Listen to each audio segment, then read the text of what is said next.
ከ28 ዓመታት በኋላ ታሪካዊ ደብዳቤዎቹ ይፋ ሆነዋል።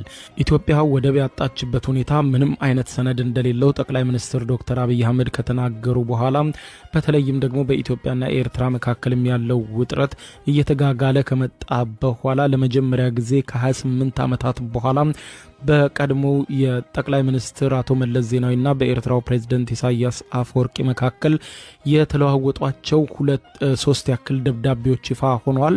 ሁለቱ ከፕሬዝዳንት ኢሳያስ አፈወርቂ የተጻፉ የወቅቱ ደብዳቤዎች ሲሆኑ አንደኛው ደግሞ ከአቶ መለስ ዜናዊ የተጻፈ ደብዳቤ ነበረ። ደብዳቤዎቹ በወቅቱ የነበረውን ሁኔታ የነበረውን ውጥረት፣ የገንዘብ ለውጥ በተለይም እያንዳንዱ ኢትዮጵያ ውስጥ ለሚካሄድ ነገር የፕሬዝዳንት ኢሳያስ አፈወርቂ ውሳኔ ይጠየቅ እንደነበረም ጭምር የተመለከተ ነው። ደብዳቤው የኤርትራ መንግስት ይፋ የሆነ ደብዳቤ ሲሆን በወቅቱም በኢትዮጵያ በተሰኘው ጋዜጣ ላይም በኢትዮጵያ ውስጥ ታትሞ እንደነበር ተመልክቷል። ከ28 ዓመታት በኋላ እነዚህን ሶስት ደብዳቤዎች ቃል በቃል የማስደምጣችሁናል። አብረን እናድምጣት። በኢትዮጵያና ኤርትራ መካከል ያለው ውጥረት ተባብሶ ሲቀጥል የኢትዮጵያ የቀድሞ ጠቅላይ ሚኒስትር መለስ ዜናዊ ከኤርትራው ፕሬዝዳንት ኢሳያስ አፈወርቂ ጋር የተላላኳቸው ሚስጥራዊና ታሪካዊ ደብዳቤዎች ከዓመታት በኋላ ለመጀመሪያ ጊዜ ይፋ ሆኑ።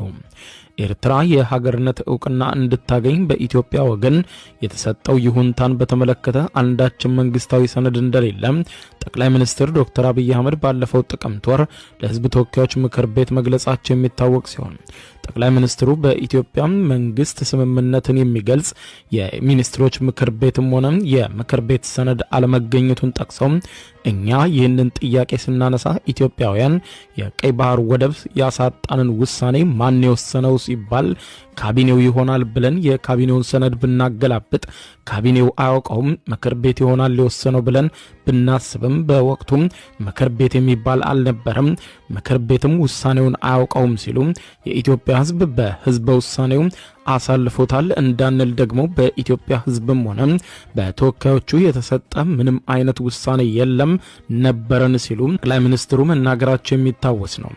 የኤርትራ ነጻ ሀገርነትን ለመቀበል ሕዝበ ውሳኔ እንዲካሄድ የኢትዮጵያ መንግስት ስምምነቱን የገለጸበት ደብዳቤ በመንግስት ደረጃ አለመገኘቱ ውሳኔው በፓርቲ ደረጃ ተወስኖ በዚያው ያበቃ ነው የሚል ጥርጣሬ በሰፊ የተነገረ ቢሆን ነገር ግን አሁን ግን ይህንን የሚያመላክት ዓመታትን የተሻገረ ታሪካዊ ደብዳቤ በወቅቱ የሽግግር መንግስት ፕሬዝዳንት አቶ መለስ ዜናዊ የተጻፈ መኖሩንና ደብዳቤውም በማን ተወስኖ ተጻፈ የሚለው አሁንም ድረስ ጥያቄ መሆኑን ጠቅሰው የሽግግር መንግስቱም ካበቃ ኤርትራ በተባበሩት መንግስታት ድርጅት ዕውቅና ከተሰጣት በኋላ በሁለቱም መንግስታት በተለይም ደግሞ በሁለቱ መሪዎች መካከል የነበረውን ግንኙነት ሕግና ስርዓትን የተከተለ የሀገሩትን ነጻነትና ሉዓላዊነት ባከበረ መልኩ ነው ወይ የሚል ጥያቄ ያስነሳና ከ28 ዓመታት በፊት የሁለቱ መሪዎች መካከል በእጅ ጽሑፍ የተለዋወጡት ደብዳቤን ተመልክቷል።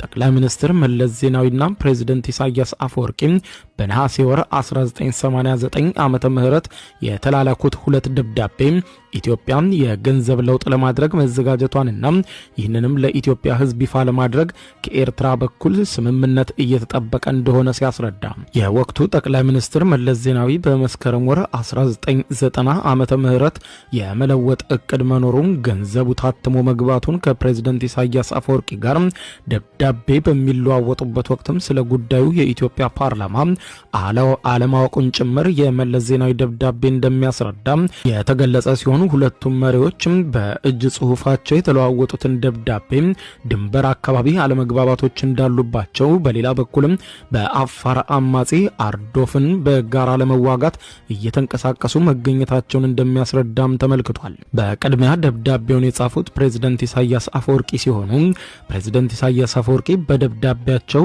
ጓድ መለስ ዜናዊ እንደምን ሰንብተሃል በማለት ጀምረው ዛሬ እንድጽፍልህ ያደረገኝ በድንበር አካባቢ ያለው አሳሳቢ ሁኔታ ነው። በመካከላችን ያለው ድንበር በዘልማድ የሚታወቅ እንጂ በትክክል ነጥሮና ተረጋግጦ ያወቅነው ውሳኔ አለ ማለት አይቻልም። የዛሬና የወደፊት ዝምድናችን አንጻር ብዙም ክርክር አድርገንበት የቆየነው ጉዳይ አይደለም ሲሉ ለወደፊትም ቢሆን እምብዛም የሚያከራክረንና የሚያሳስበን አይመስለኝም። እውነቱ ይህ ሆኖ ሳለ አልፎ አልፎ ግን በተለያዩ ጊዜያት በተለያዩ ቀላል ምክንያቶች ግጭቶች ሲከሰቱ ተስተውለዋል። በአካባቢው የሚገኙ ኃላፊዎችም በወንድማዊነት መንገድ ግጭቶችን ለማብረድ ችግሩንም ለመፍታት ሲሞክሩ ቆይተዋል ያሉ ሲሆን በዚህ ሰሞን ግን አዲምሩግ አካባቢ ሰራዊታችሁ የወሰደው የኃይል እርምጃ በእውነቱ እጅግ የሚያሳዝን ነው። ሁኔታው እስከ ወታደራዊ እርምጃ መጠቀም የሚያደርስ ምክንያት አልነበረውም። ይህንን ያክል አንገብጋቢና አሳሳቢ ቢሆንም እንኳን በወንድማዊነትና በመነጋገር በመግባባት ችግሩን ለመፍታት ባላስቸገረ ነበር። ከናካቴው ስለ ድንበር ጉዳይ ለማንሳትም ቢፈለግ እንኳን አግባብ ባለውና በተሻለ መልኩ መፍታት ይቻላል።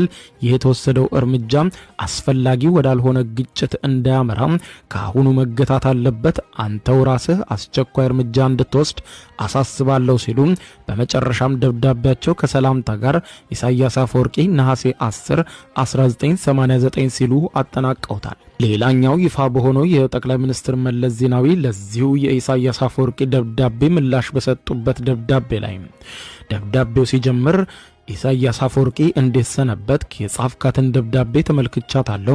በድንበር አካባቢ ያለው ሁኔታ ጥሩ እንዳልሆነ እኔም ሰምቼ ነበር። እነ የማነ የመጡ ጊዜ ከነ ተወልደ ጋርም እንደተነጋገሩበት አውቃለሁ። የባዳ አካባቢ ችግር ይፈጠራል የሚል ግምት አልነበረኝም።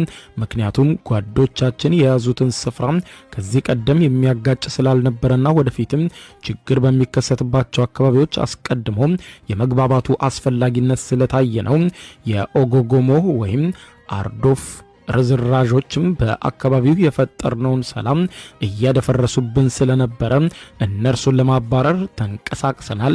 በተረፈ የወሰን ጉዳይም በተመለከተ ቀደም ሲል እነ ተወልደ የደረሱበትን ስምምነት ስላለ እሱን መሰረት በማድረግ ሁኔታውን ማርገብ እንዳለብን ይሰማኛል። ምናልባትም ደግሞ ወሰን የመከለሉ ጉዳይ በሁለታችንም በኩል ዝግጅት ተደርጎበት ወደ አንድ አቅጣጫ መድረስ ያስፈልግም ይሆናል።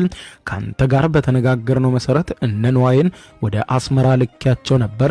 ይሁን እንጂ ያደረጉት ስብሰባ ሁሉ ፍሬ አልባ ሆኗል ሲሉ በኤርትራ ውስጥ የሚገኘው ብር መጨረሻ ላይ ምን መሆን እንዳለበት ሶስተኛ ወገን ጨምረን እንድናየው ይህንኑ መሰረት በማድረግ የሚደረሰው ስምምነትንም እንድንጨርሰው ይህ እስኪሆን ግን የገንዘብ ቅያሪው መቆየት ስለማይችል የአፈጻጸም ሂደቱንና ገንዘብ ቅያሪውም በኋላ ሊኖረው ስለሚገባ የንግድ አፈጻጸም እነንዋይ እንዲጨርሱት ካንተ ጋር በተነጋገርነው መሰረት ነበር የላኳቸው ያሉ ሲሆን በነ ብርሃነ በኩል ግን የተሰጣቸው መልስ ኤርትራ ውስጥ ያለውን ብር ሳናውቅ ወይም ጉዳዩ በሀገር ደረጃ ከመውጣቱና ከመገለጹ በፊት ስለ ገንዘብ ቅያሪው ሂደትና ዝርዝር አገባም ለመነጋገር አንችልም የሚል ነው። በዚህ ምክንያት ምንም አይነት እልባት ላይ ሳይደርሱ ተመልሰዋል። ከገንዘብ ለውጡ በኋላም ሶስተኛ ወገን ጨምረን የምንወስነው ውሳኔም ሆነ አስቀድመን የምናደርገው ውሳኔ ልዩነት አይኖረውም። ዞረን ዞረን በመግባባት የምንፈታው ጉዳይ ነው። ስምምነታችን የፈለገው ደረጃ ላይ ቢደርስም ሁለታችንም እንደምንተገብረው የሚያጠራጥር ነገር የለም ይላል ደብዳቤው። የአቶ መለስ ደብዳቤ ሲቀጥልም ስለዚህም ይህ ጉዳይ ስምምነት ላይ እስኪደረስ ቢቆይ የሚገባው ጉዳይ አይደለምና ካንተም ጋር የተግባባንበት ነገር ቢኖር በተለይም ደግሞ አንደኛው ሌላኛውን ሳይጠብቅ ይቀጥል የሚል ነበር። እኛ አዲሱን ብር በሙሉ አስገብተናል። የመቀየሪያው ጊዜም መስከረም ይሁን የሚል ሐሳብ ስታቀርቡ ስለነበር እኛም በዚሁ መሰረት ተዘጋጅተናል። መስከረም ቀርቶ ጥቅምት ካለፈ ግን በሚስጥር የያዝነው ጉዳይ ሚስጥርነቱ ያከትምለታል። እንዲሁም ገና ካሁኑ አዲስ አበባ ውስጥ መወራት ጀምሯል ያሉ ሲሆን ስለዚህም ሁኔታዎች አስገዳጅነትን ወደ ቅያሬው በመግባት የውህደቱን ጉዳይ አብይ ግምት ሰጥተና እንዲሁም አስፈላጊነቱን ተገንዝበን ለሰዎች መመሪያ ብትሰጥና በሚቀጥለው 15 ቀናት ውስጥም ተገናኝተን ዝርዝር ውይይት ቢደረግ የበለጠ ጠቃሚ ይሆናል ይላል ደብዳቤው። ቀጥሎም አዲሱን ብር በሙሉ ስላስገባነውና ወሬውም እየተናፈሰ በመሆኑ በጥቅምት ወር መጀመሪያ ላይ ለፓርላማው ልንገልጽና ቀጥሎም ወደ ቀያሪው ልንገባ አስበናል የሚል ሲሆን ስለዚህም በአንድ ላይ ተዋህደን እንድንሰራ አንድ ነገር ወስኑና እነ ብርሃነ ተገናኝተው ቢጨርሱት መልካም ነው፣ ተገናኝተው ይጨርሱት የምትል ከሆነ ወዲያውኑ አስታውቀኝና እነ ንዋይን እልካቸዋለሁ። በንግዱ በኩል እኛ ከሁሉም ሀገራት ጋር የምናካሂደው የኤልሲ ነው። አንተም እንደምታውቀው ከአይኤምኤፍ ጋር ብዙ የሚያለያየን ነገር ይሄው ጉዳይ ነው የሚል እንደነበር ተመልክቷል። ቀጥሎም ከፕሬዝዳንት ኢሳያስ አፈወርቂ ለጠቅላይ ሚኒስትር መለስ ዜናዊ ለሁለተኛ ጊዜ የተጻፈ ምላሽ ደብዳቤ ደግሞ በድንበር ላይ ስላለው ሁኔታ ባለ መረጃ መሰረት በአዲምሩግ የተወሰደው የኃይል እርምጃ በማከራከር ቦታ ላይ ሳይሆን የኛ አካላት በነበሩበት አካባቢ አባላቶቻችንን በማንገላታት በማባረር የቆየውን ማስተዳደር በማፈራረስ የተወሰደ እርምጃ ነው ሲል አርዶፍን በተመለከተ እርምጃው ከመወሰዱ በፊት የየራሳችን መካከል እንድናደርግ ባሳወቃችሁ መሰረት የኛዎቹ ለመተጋገዝ የሚቀራረቡበት ወቅት ነው ውጊያ የፈጸማችሁት። በባድማ አካባቢም የተወሰደው እርምጃ ከዚያ የተለየ አይደለም ሲል ቀደም ሲል እንዳልኩ ይህ አይነቱ የኃይል እርምጃ አስፈላጊ አይደለም። ሁኔታውን በቶሎ ለመቆጣጠር ከወደፊቱም አመቺ እንዲሆን ለማድረግ በእኛ በኩል ወዲ ኤፍሬም የመከላከያ ሚኒስትር የማንና ወዲ ካሳ ጉዳዩን እንዲከታተሉ ታስበናል። ስለዚህም በእናንተ በኩል ተመሳሳይ ወይም የተሻለ መፍትሄ የምትሉትን የሚያቀርቡ ሰዎችን ምረጥና በአስቸኳይ ተገናኝተን ለችግሩ እልባት ያብጁለት የሚል አስተያየት አለኝ። እናም ሐሳብን ግለጽልኝ። የገንዘብ ለውጡንና ሂደቱን በተመለከተ እኔ እናንተ በተስማማነው መሰረት የሚካሄድ ይሆናል። የዓለም ባንክም በጉዳዩ ላይ የመሰላቸውን አስተያየት እንዲሰጡበት ተስማምተናል። እነሱ እንዲያቀላጥፉልንና እኛም እልባት እንድናበጅለት በፍጥነት መንቀሳቀስ እንጂ ጊዜ መውሰድ አይገባንም ሲሉ በድንበር ላይ የሚኖረውን የንግድ ልውውጥ ግን በእኛ በኩል በቀላሉ የምናየው አልሆነም። ምክንያቱም ብዙ ህዝብ የሚጎዳና የሚያነካካ ይመስለኛል። ወደኛ የሚገባውንም ይሁን ከኛ የሚወጣውን ንግድ ማገድ አንችልም። ትልልቅ የሚባሉትን የንግድ ልውውጦች በተመለከተ ገና ካሁኑ ይህ እንዲሆን ያ እንዲፈጸም የሚል ደንብና ውሳኔ ልንቀርጽበት አንችልም። ጊዜና ሁኔታዎች እያየን የምንወስነው ይሆናል።